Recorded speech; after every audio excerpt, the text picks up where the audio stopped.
नमस्कार दोस्तों, target with PS Parihar channel में आपका स्वागत है। आइए शुरू करते हैं और देख लेते हैं कि आज के समाचार पत्रों में विद्यार्थी जीवन से संबंधित कौन कौन सी सूचनाएं हैं। तो वीडियो को जल्दी से लाइक कर दें, शेयर कर दें और जिन छात्रों ने चैनल को अभी भी सब्सक्राइब न किया हो तो जल्दी से सब्सक्राइब कर लें ताकि आप लोगों को इसी प्रकार की ऑथेंटिक अपडेट सबसे पहले मिलती रहे। सबसे पहले बात कर लेते हैं उत्तर प्रदेश लोक सेवा आयोग की भर्तियों की। आज काफी सारी सूचनाएं हैं।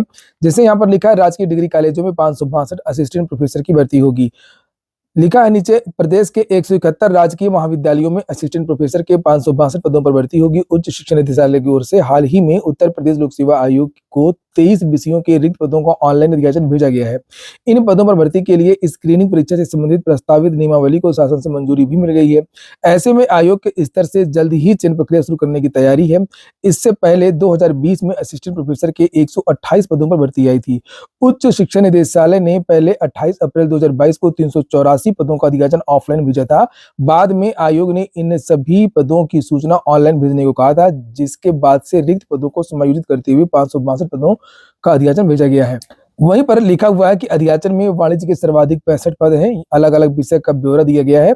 लिखा, वाणिज्य के सर्वाधिक 65 पद हैं, अंग्रेजी के 47 पद हैं, समाजशास्त्र के 43 पद हैं, रसायन विज्ञान व हिंदी में 41 पद हैं, अर्थशास्त्र के 37, वनस्पति विज्ञान, जंतु विज्ञान, गणित व शारीरिक शिक्षा के 33, राजनीति विज्ञान के 29, इतिहास के 23, भूगोल के 22, गृह विज्ञान के 20, मनोविज्ञान व संस्कृत के 17 और भौतिकी के 14 पद खाली हैं। शिक्षा शास्त्र 6, उर्दू, संगीत, वादन, सांख्यिकी के 1, कंप्यूटर साइंस व पार्सियन के भी 1 पद हैं। वहीं पर नीचे इलाहाबाद हाईकोर्ट की भर्ती के बारे में जानकारी दी गई है। लिखा है, न्यायालयों में ग्रुप सी और ग्रुप डी भर्ती की परीक्षा 4 और 5 तारीख को होगी। इसके बारे में एनटीए ने नोटिस भी जारी कर दी है, जिसे आप लोग यहाँ पर देख भी सकते हैं। ये सभी तारीखें दी गई हैं driver grade 4th, group C की, स्टेनोग्राफर की और ग्रुप डी की। पीसीएस 2022 कॉपी बदलने का मुद्दा समाप्त नहीं हुआ है अभी, और 2018 का एक नया मामला निकल करके आया है। पीसीएस जे 2018 में भी गड़बड़ी पर हाईकोर्ट ने एक पद पर नियुक्ति का दिया आदेश। गड़बड़ी तो बहुत सारी थी और यहाँ पर उसके बारे में लिखा भी है। लिखा, पीसीएस जे 2022 के चयन परिणाम में गड़बड़ी का विवाद अभी सुलझा भी नहीं था कि पीसीएस जे 2018 में आयोग स्तर से हुई गलती के कारण हाईकोर्ट ने एक रिक्त पद पर नियुक्ति का आदेश दे दिया। पीसीएस जे 2018 का अंतिम परिणाम 20 जुलाई 2019 को घोषित होने के 5 साल बाद पीड़ित अभ्यर्थी जाह्नवी के पक्ष में हाईकोर्ट का आदेश आने से आयोग की कार्यशैली फिर सवालों के घेरे में आ गई है। इस परीक्षा का परिणाम घोषित होने से पूर्व अभ्यर्थियों ने गड़बड़ी के आरोप लगाए थे, लेकिन उनकी आपत्तियों को दरकिनार करते हुए साक्षात्कार समाप्त होने के तीसरे दिन अंतिम परिणाम जारी कर दिया गया था। अभ्यर्थियों ने पीसीएस जे 2018 में प्रारंभिक और मुख्य परीक्षा में अभ्यर्थियों के एक क्रम से पास होने के आरोप लगाए थे। सीरियल्स जैसे एसएससी में इस समय आरोप लग रहे हैं। एसएससी सीजीएल का टियर 1 का जो रिजल्ट जारी हुआ है, उसमें भी बहुत सारे जो छात्र वो सीरियल से पास हो गए हैं। इसी को लेकर के विद्यार्थियों ने ट्विटर अभियान भी चलाया था। इसी तरीके से पीसीएस जे में भी सीरियल से पास हो गए थे। शासन में इसकी शिकायत भी की गई थी। अभ्यर्थियों ने बताया था कि वहां गड़बड़ी के आरोपों की जांच कराने का आश्वासन देते हुए इस बारे में आयोग के अध्यक्ष से बात करने और उन्हें अध्यक्ष से मुलाकात करने का सुझाव दिया गया था कि हाँ, हम देखेंगे, जांच कराएंगे, लेकिन कुछ हुआ नहीं था उस समय। जिसके बाद अभ्यर्थियों ने 15 जुलाई 2019 को अध्यक्ष से मुलाकात करके उन्हें गड़बड़ी से संबंधित साक्ष्य भी सौंपे थे। अभ्यर्थियों ने प्री और मेंस में एक क्रम से पास हुए अभ्यर्थियों का रोल नंबर साक्ष्य के तौर पर दिया था, जिस पर जांच कराने और जांच के बाद परिणाम घोषित करने का आश्वासन दिया गया था। आप लोग इस वीडियो को ज्यादा से ज्यादा शेयर कर दें। ज्यादा से ज्यादा लोक सेवा आयोग बहुत गड़बड़ियां कर रहा है विभिन्न भर्तियों में। विद्यार्थियों को पता नहीं चलता है, विद्यार्थी कोर्ट जाते नहीं है, विद्यार्थी आरटीआई नहीं डालते हैं। जितने भी मामले खुलासे हुए हैं वो कोर्ट के द्वारा ही हुए हैं। चाहे आप श्रवण पांडे ने जो याचिका डाली थी पीसीएस 2022 में, तब उसको पता चला था कि नहीं, मेंस में जो है कापियां बदली गई थी। इसके पहले सुहासिनी वाजपेयी एक छात्रा थी जिन्होंने पीसीएस 2015 में एक मुद्दा उठाया था, जो प्रधानमंत्री ने भी अपने मंच से कहा था कि काफी बदली गई थी। और इधर भी जब ये छात्रा कोर्ट गई और उसके बाद में इसको पता चला, जाह्नवी ने अपनी कॉपी देखी और कॉपी में पता चला कि उसके 2 अंक जानबूझ करके कम कर दिए गए। ये देखिए, आरटीआई की तहत जानकारी मांगी थी और उसको बताया गया कि उसके नंबर जानबूझ कर कम कर दिए गए और उसके बाद हाईकोर्ट में उसने याचिका दाखिल करी और 5 साल बाद ही सही आखिरकार जाह्नवी को जीत हासिल हुई। प्रतियोगी छात्रों का कहना है कि पीसीएस जे परीक्षा पर हाईकोर्ट की नजर रहती है और जब इस परीक्षा में इतनी गड़बड़ी सामने आ रही है तो बाकी परीक्षाओं में क्या होता होगा। आप लोग वीडियो को शेयर नहीं करेंगे और ये जो आयोग है वो आपके साथ ऐसे खेलते रहेंगे और मनमानियां करते रहेंगे। अब हर विद्यार्थी तो कोर्ट जाता नहीं है, हर विद्यार्थी तो आरटीआई से सूचना मांगता नहीं है, तो घोटालों का पता नहीं चलता है। एक्चुअली में इंटरव्यू वगैरह हो चुका था और अगर इंटरव्यू नहीं होता तो इसको तो फेल कर देते इंटरव्यू में। यही सूचना अन्य समाचार पत्रों में भी दी गई है, जिसे आप लोग यहाँ पर देख सकते हैं। ना है शिक्षा सेवा चयन आयोग की। कल मैंने इसको लेकर के वीडियो बनाए थे काफी सारे, कल मैं गया भी था वहां पर। लिखा है, नई प्राथमिक शिक्षक भर्ती के लिए शिक्षा सेवा चयन आयोग का घेराव, हाई कोर्ट का आदेश 2 माह में पूरी करानी है। 68,500 में शेष रह गए पदों पर भर्ती, रिक्त रह गए 27,713 पदों पर भर्ती के लिए सुप्रीम कोर्ट से भी मिल चुकी है। हरिजन परिषदीय विद्यालयों में नई प्राथमिक शिक्षक भर्ती के लिए डीएलएड अभ्यर्थियों ने सोमवार को उत्तर प्रदेश शिक्षा सेवा चयन आयोग का घेराव किया।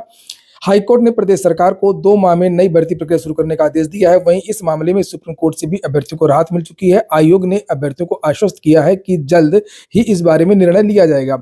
मामला परिषदीय विद्यालयों में 68,500 शिक्षक भर्ती का है, जिसमें 27,713 पद खाली रह गए थे। अभ्यर्थी चाहते थे कि कट ऑफ गिरा करके रिक्त पदों को भरा जाए, लेकिन हाईकोर्ट ने आदेश दिया है कि 27,713 पदों पर कट ऑफ नहीं गिरेगा। इस पर सीधी भर्ती होगी, नई भर्ती होगी और 60 दिन के अंदर भर्ती पूरी की जाए। नीचे यहाँ पर लिखा, कट ऑफ गिरा करके रिक्त पदों पर भर्ती की मांग को लेकर के कुछ अभ्यर्थी सुप्रीम कोर्ट भी गए थे, लेकिन सुप्रीम कोर्ट से उनकी याचिका खारिज हो गई। अभ्यर्थी चाहते हैं कि रिक्त पदों पर नई शिक्षक भर्ती शीघ्र शुरू की जाए। इस मामले पर डीएलएड छात्रों ने सोमवार को शिक्षा सेवा चयन आयोग का घेराव करते हुए ज्ञापन सौंपा है। 5 सदस्यीय प्रतिनिधिमंडल की आयोग के सचिव से वार्ता भी हुई है। डीएलएड संघ के अध्यक्ष रजत सिंह का कहना है कि 6 वर्षों से ज्यादा समय से प्राथमिक शिक्षक भर्ती का विज्ञापन नहीं आया है और पद रिक्त रहने के बावजूद बेरोजगार अभ्यर्थी नौकरी के लिए भटक रहे हैं। रजत ने बताया कि वार्ता के दौरान आयोग के सचिव मनोज कुमार ने जानकारी दी है कि नई शिक्षक भर्ती के लिए विभागों और बेसिक शिक्षा विभाग को पत्र भेज दिया गया है। आयोग भी प्रयासरत है कि नई शिक्षक भर्ती जल्द शुरू की जाए। कल आयोग ने यह भी कहा था वार्ता में कि टीजीटी पीजीटी की परीक्षा करा लें, असिस्टेंट प्रोफेसर भर्ती की परीक्षा करा लें, उसके बाद में हम नई भर्ती पर ही काम करेंगे और 2025 में संभावना है नई भर्ती आने की। हालांकि नई भर्तियां आने की अध्याचन का जो मामला है वो दूसरा है। हाई कोर्ट का जो ये मामला है ये बिल्कुल अलग है, चूंकि इसमें केवल 60 दिन की बात कही गई है। 60 दिन के अंदर भर्ती करना है, सारे काम छोड़ करके आयोग को ये काम करना चाहिए। तो निश्चित तौर पर सरकार इसके बारे में कोई ना कोई ऑफिशियल बयान देगी, चाहे समाचार पत्रों के माध्यम से बयान देगी भर्ती कब आएगी और चाहे विज्ञापन निकाले, चाहे जो भी करे। और जहां तक जो आयोग के जो अधिकारी थे उनको कोर्ट के बारे में जानकारी नहीं थी। हालांकि कल विद्यार्थी ने उनको कोर्ट का ऑर्डर दिया है, उनको कुछ बहुत ज्यादा जानकारी नहीं थी और इस पर सरकार को ही निर्णय लेना है। वहीं पर जो अगली जो सूचना है वो टीजीटी और पीजीटी की है। टीजीटी के लगभग 8 पदों के लिए 36 विद्यार्थियों को आज साक्षात्कार के लिए बुलाया गया है। 2016 की ये भर्ती है। इसमें बीएफए की जो डिग्री होती है उसको लेकर के विवाद हो गया था। 2016 के विद्यार्थियों में इनको बाहर कर दिया गया था और उसके बाद में ये विद्यार्थी कोर्ट गए। कोर्ट से इनको राहत मिल गई कि बैचलर ऑफ फाइन आर्ट को भी मान्य माना जाए और उसके बाद में इन विद्यार्थियों को अब आज बुलाया गया साक्षात्कार के लिए। सभी विद्यार्थियों को शुभकामनाएं। अगली जो सूचना है वो है सुप्रीम कोर्ट के एक और आर्डर की। लिखा, धर्म के आधार पर आरक्षण नहीं दिया जा सकता। सुप्रीम कोर्ट ने कल क्लियर कर दिया है। मामला पश्चिम बंगाल का था। पश्चिम बंगाल की सरकार ने राजनीतिवश मुस्लिम समुदाय के बहुत सारे वर्गों को ओबीसी में डाल दिया था। लगभग 70 जातियों को, बाद में 70 जातियों को ओबीसी से बाहर किया गया। हाईकोर्ट ने कहा ऐसा लग रहा है केवल आरक्षण की वजह से ही इसमें इनको ओबीसी में डाला गया है। लिखा है, हाईकोर्ट ने 77 जातियों का ओबीसी दर्जा रद्द कर दिया था और सार्वजनिक क्षेत्र में नौकरियों व सरकारी शैक्षणिक संस्थानों में आरक्षण को अवैध ठहराया था, जो ओबीसी के आधार पर इनको नौकरियां मिली थी। हाईकोर्ट ने कहा कि वास्तव में इन समुदायों को ओबीसी घोषित करने के लिए धर्म ही इकलौता मानदंड प्रतीत होता है और 77 वर्गों का पिछड़ा वर्ग में चयन समग्र रूप से मुस्लिम समुदाय का अपमान था। वहां पर इसका विरोध भी हो रहा था। इसी तरीके के मामले अन्य राज्यों में भी आए थे। लिखा है, रंगनाथन आयोग ने ऐसे आरक्षण की सिफारिश की है। ये देखिए लिखा है, सिफारिश की है और उनमें से कई समुदाय केंद्रीय ओबीसी सूची में शामिल हैं। उन्होंने कहा कि मुस्लिम ओबीसी समुदायों के लिए आरक्षण रद्द करने के आंध्र प्रदेश हाईकोर्ट के फैसले पर सुप्रीम कोर्ट ने रोक लगा रखी थी। मामला अभी भी लंबित है। अगली सूचना है, यूपीएससी मेंस के नतीजे कल जारी हो गए हैं। 2845 विद्यार्थी अब साक्षात्कार देंगे। 13,40,000 विद्यार्थी प्रारंभिक परीक्षा में शामिल हुए थे। लगभग 1000 से ज्यादा पोस्ट। आप लोग वीडियो को लाइक कर दें जिन छात्रों ने वीडियो को लाइक ना किया हो। जो नए छात्र तो चैनल को सब्सक्राइब भी कर लें। यहाँ पर यूपी आयुष यूजी काउंसलिंग का जो विवरण है वो जारी कर दिया गया है, जिसे आप लोग यहाँ पर देख सकते हैं। होम्योपैथिक विभाग की ये देखिए 11 दिसंबर से ये काउंसलिंग है, 17 दिसंबर तक। ये देखिए सीयूईटी यूजी और सीयूईटी पीजी में बदलाव होने जा रहा है, पेपर के पैटर्न को लेकर के, समय को लेकर के और बहुत सारी चीजों को लेकर के। लिखा है, विश्वविद्यालयों में स्नातक और स्नातकोत्तर पाठ्यक्रमों में दाखिले की सीयूईटी यूजी सीयूईटी पीजी 2025 की परीक्षा में बदलाव होने जा रहा है। छात्रों को तनाव मुक्त रखने के मकसद से यूजीसी रेगुलेशन 2024 और एनटीए रिफॉर्म कमेटी की सिफारिशों के तहत पेपरों की संख्या अब कम और परीक्षा की अवधि 45 मिनट से बढ़ा करके 1 घंटे करने की तैयारी है, चूंकि विद्यार्थियों को समय बहुत कम पड़ता था।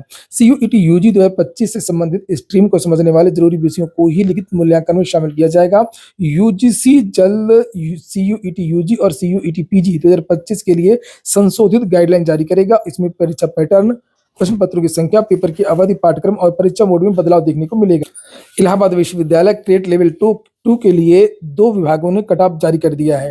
ये 2 विभाग हैं, एक उर्दू और दूसरा है भूगोल। बीपीएससी प्रधानाध्यापकों की अब 20 और 21 को होगी काउंसलिंग। बीपीएससी टीआरई टीजीटी के कुछ विषयों का जो परिणाम है वो आज जारी हो सकता है, उसके बाद में अन्य विषयों का परिणाम जारी होगा। सूचना है होमगार्ड भर्ती की, और 2 दिन पहले भी समाचार पत्रों के माध्यम से जानकारी दी गई थी कि उत्तर प्रदेश में 44,000 होमगार्डों की भर्ती होगी। यहाँ पर लिखा भी है 44,000 पदों के लिए होगी लिखित परीक्षा, जिलावार बनेगी मेरिट। 20% पद महिला होमगार्ड भर्ती के लिए आरक्षित किए जाएंगे और लिखा सिपाही भर्ती के तर्ज पर अब लगभग 44,000 होमगार्ड जवानों की भर्ती करे जाने की तैयारी है। निष्पक्ष व पारदर्शी भर्ती प्रक्रिया अपनाने के लिए होमगार्ड विभाग उत्तर प्रदेश पुलिस भर्ती एवं प्रोन्नति बोर्ड के नियमों का अध्ययन कर रहा है। होमगार्ड जवानों की भर्ती के लिए लिखित परीक्षा कराए जाने की तैयारी है। तो ये बदलाव होगा, अभी तक लिखित परीक्षा नहीं होती थी, केवल एकेडमिक और फिजिकल के आधार पर भर्ती होती थी। दौड़ भी बड़ी बढ़ाई जा रही है, पहले 2 किलोमीटर की दौड़ थी, अब बताया जा रहा है कि 2.5 या 3 किलोमीटर की दौड़ हो सकती है। ये देखिए यहाँ पर ये लिखा है। और जो होमगार्ड के जो मंत्री हैं उत्तर प्रदेश सरकार के, उन्होंने कहा था कि मार्च में इसका जो विज्ञापन है वो जारी हो सकता है। तो ठीक है दोस्तों, ये हो गया आज का वीडियो। पूरा वीडियो सुनने के लिए बहुत बहुत धन्यवाद।